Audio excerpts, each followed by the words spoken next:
এখন একজন আমাকে খুব ভালো প্রশ্ন করেছে, বলে, স্যার আপনি যে ভিডিওটা করলেন যে পশ্চিমবঙ্গ সরকারের 8 লাখ কোটি টাকার লোন, এটা শোধ দেবে কি করে? আমার দেওয়া খুব কঠিন, কারণ এখন যে হিসাবটা দাঁড়িয়েছে সোজা বলতে গেলে গোটা পশ্চিমবঙ্গ সরকারের রাজস্ব আদায় বিভিন্ন মানে জায়গা থেকে, কেন্দ্রীয় সরকার থেকে পাওনা সব কিছু মিলিয়ে হচ্ছে 2.5 লাখ কোটি টাকা।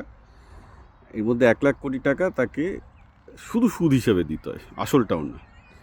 আর 8 লাখ কোটি টাকা হচ্ছে পুরো লোন। অর্থাৎ ব্যাপারটা এইভাবে ভাবো যে তোমার বাৎসরিক ইনকাম 2.5 লাখ টাকা, তার মধ্যে 1 লাখ টাকা তোমার লোন মেটাতে চলে যাচ্ছে শুধু সুদ, আরও 8 লাখ টাকা লোন আছে, এবং এরপরও তোমাকে লোন নিতে হবে কারণ তোমার আরও অনেক কিছু চাহিদা আছে। তো এটা তো একটা আনসাস্টেনেবল জিনিস। সঞ্জীব সান্যাল যদি পশ্চিমবঙ্গের অর্থমন্ত্রী হয়ে আসেন, যিনি একজন কিনা ব্যাংকার, মানে উনি একজন ইনভেস্টমেন্ট ব্যাংকার, উনি কী করে এই প্রবলেম সলভ করবেন উনি জানেন, আমার জানা নেই কীভাবে এই প্রবলেম সলভ হবে। অর্থাৎ সরকার, সে বিজেপি করুক আর যাই করুক, দেউলিয়া ছাড়া সোজা কথা বলতে কি আই ডোন্ট নো যে কীভাবে। কারণ একটা অনেকেই বলবেন যে বেসিক্যালি ঠিক আছে, পশ্চিমবঙ্গের রাজস্ব প্রচুর বাড়বে, পশ্চিমবঙ্গে প্রচুর শিল্প আসবে, এই আসবে, সেখানেও তো ঝামেলা। আপনি যে বলছেন পশ্চিমবঙ্গে ডেটা সেন্টার করবে, নতুন শিল্প আনবে, সেখানেও আপনাকে কর ছাড় ঘোষণা করতে হবে। অর্থাৎ ওই ইন্ডাস্ট্রিগুলোর ওপর যে ট্যাক্স আপনি ভাবছেন পাবেন, সেটা করতে গেলে তো আপনি যদি ট্যাক্স বসান, সেটা অন্ধ্রপ্রদেশ বা অন্যান্য জায়গায় চলে যাবে যারা ট্যাক্স ফ্রি দিচ্ছে। আপনার পশ্চিমবঙ্গের ট্যাক্স দিয়ে কে শিল্প করতে আসবে? কেউ আসবে না, রাইট? তো সমস্যা আছে। সুতরাং পশ্চিমবঙ্গে শিল্প আসলেই যে পশ্চিমবঙ্গ প্রচুর ট্যাক্স পাবে তা তো না। আজকাল সবাই ট্যাক্স ফ্রি হলিডে ঘোষণা করে দিয়েছে রাজ্যগুলো, তার বিনিময়ে শিল্প আসে। তো that is another side of the problem.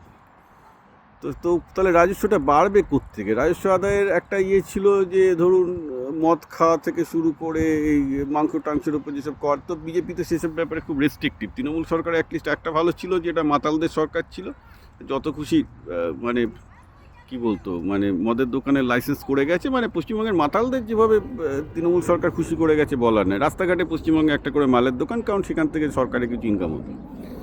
সেগুলো কী হবে আমি জানি না, হয়তো রাখতে বাধ্য হবে শুভেন্দু, কোনো উপায় তো নেই। লোকে যদি মাল খেয়ে 2 পয়সা দেয় রাজ্য সরকারকে, তাই ভালো।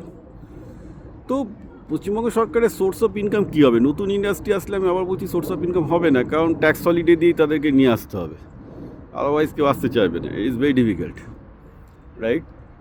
তো আমি রিয়েলি জানি না। এবার পশ্চিমবঙ্গের লোকেদের যদি ইনকাম বাড়ে, সেখানে কিছু প্রফেশনাল ট্যাক্স হ্যান ত্যান, সেগুলো থেকে কিছু ইনকাম হতে পারে, but that's also very difficult. তো পশ্চিমবঙ্গ সরকারের বিজেপি আসার পরেও যে খুব একটাই ভালো অর্থনৈতিক ভবিষ্যৎ, পশ্চিমবঙ্গ রাজ্যের ভালো অর্থনৈতিক ভবিষ্যৎ দেখতে পাচ্ছি। পশ্চিমবঙ্গের রাজ্যের অবশ্যই ভালো অর্থনৈতিক ভবিষ্যৎ হবে যদি ট্যাক্স হলিডে নিউ কোম্পানিগুলোকে নিয়ে আসা যায়। কিন্তু পশ্চিমবঙ্গ মানে রাজ্য সরকার কী করে এই লোনের ট্র্যাপ থেকে বাঁচবে আমার জানা নেই।